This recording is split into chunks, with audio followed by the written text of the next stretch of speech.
Hello, it's Dr. Darren Schmidt at the Nutritional Healing Center of Ann Arbor. This video is about, is it possible to have healthy bread? So I'm going to give you a solution at the very end, but let me give you a disclaimer that I'm not a fan of bread myself. I've only purchased like 5 loaves in the last 17 years.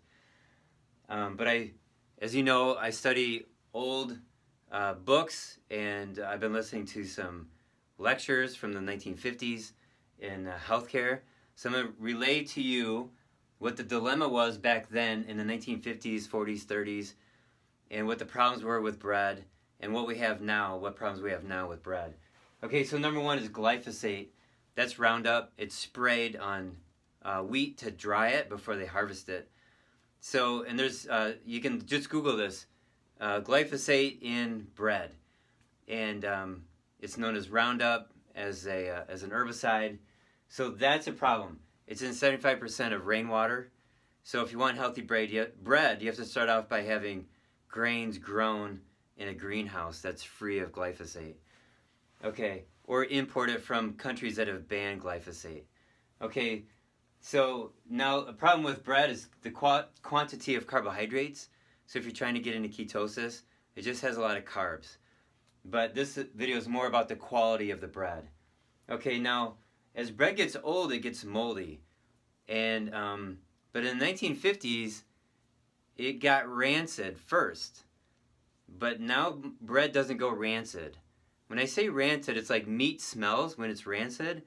Bread used to smell. You could open up the package and sniff it, and you would throw it away because it smelled disgusting. So, but they add chemicals now in the flour and in the bread to prevent it from becoming rancid. But more importantly than that, they remove all the oil from the grain, and it's the oil that goes rancid. It's also the oil that contains the vitamin E and other fat-soluble vitamins that are so important for our heart and other organs. We know how important oils are and fats, the healthy ones. And we know it more now than ever before because of the research in ketosis. So, but once the oil has been exposed to oxygen, you have 4 days to eat the bread. And you have to, turn the grain into flour, and then turn the flour into bread. You got 4 days. 7 it would be okay, but once you're at day 10, now it's starting to smell, and at day 14, you got to go get a new flour. And this is what they did 150 years ago. Every town had a mill, and you take your, let's say, 10 pounds of grain to the mill. They put it through the grindstone. Out comes the flour. They give you 80% of it back. They keep 20%, and they sell it to somebody else. Everybody's happy. You walk home with your flour, you turn it into bread, you got 4 to 7 days to eat it. And that includes the bread and the flour. If you're not using it within 10 days, you throw it out, you go back to the mill. And that's the cycle, that's what happened. As the mills got bigger and bigger, they started adding more and more chemicals to preserve it, to give it a longer shelf life, to keep it from smelling bad, and to keep it from going moldy. So Dr. Royal Lee is the founder of Holistic Nutrition. He tells a story where he actually created a mill that you could buy and have in your house in 1925, and it's still for sale to this day. He would have people buy grain that he imported from Texas. There was one county that had really good soil, and he would sell the grain and the mill to his patients. They would make their own bread, eat it within 4 days, and it would reverse their heart disease over the course of a few months. And you can't imagine bread reversing heart disease. Well, back then it did, because the quality of the nutrition was so high. So he also talked about labs raising mink and mice on grains. Now, both of those animals would sometimes eat insects or other animals. Like mink will kill the chickens that live next door to my house. My neighbors got chickens. They got a problem with mink. But Royal Lee talked about good quality grains will keep these animals alive generation after generation after generation. As long as the grains are whole and the oils are not rancid, they're actually very healthy. So in 1906, there was a Pure Food Act that got passed into law by a guy named Dr. Harvey Wiley. He was in charge of what's now known as the FDA. Back then it was called the Bureau of Food and Chemistry. And in this act it said you cannot take a food and then process it and devalue the nutrients and sell it as a food because it's no longer a food because all the nutrients are gone. So that automatically made oils such as margarine illegal. White flour and white bread became illegal.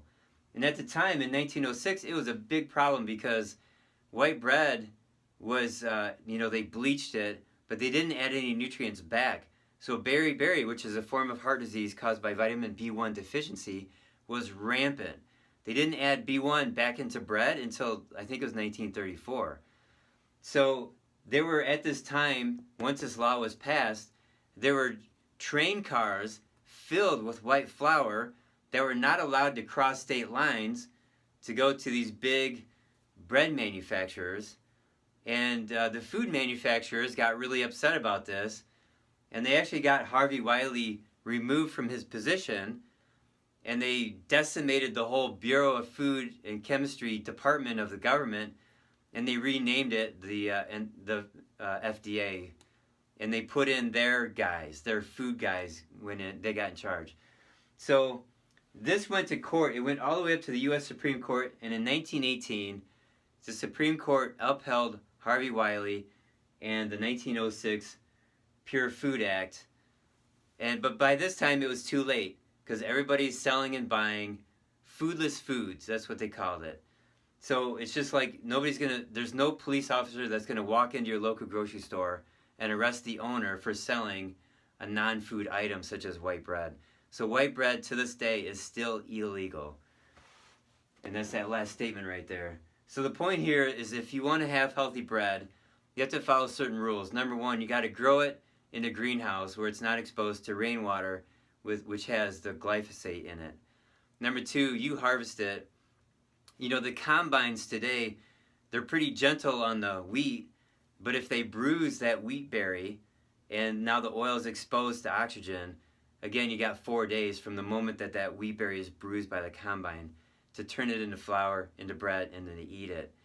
So you want to grow your own grain or buy it organically away from, it's not been exposed to rainwater. And now you have the grain and you have your mill, and then you process the grain into a flour, you turn that into bread, and you eat it within 4 days. That's how you have bread. That's how you have healthy bread. So I'll put links below, and you can do your own research on this and experiment with this. But if you like this information, give me a thumbs up and share and subscribe. All right, thanks.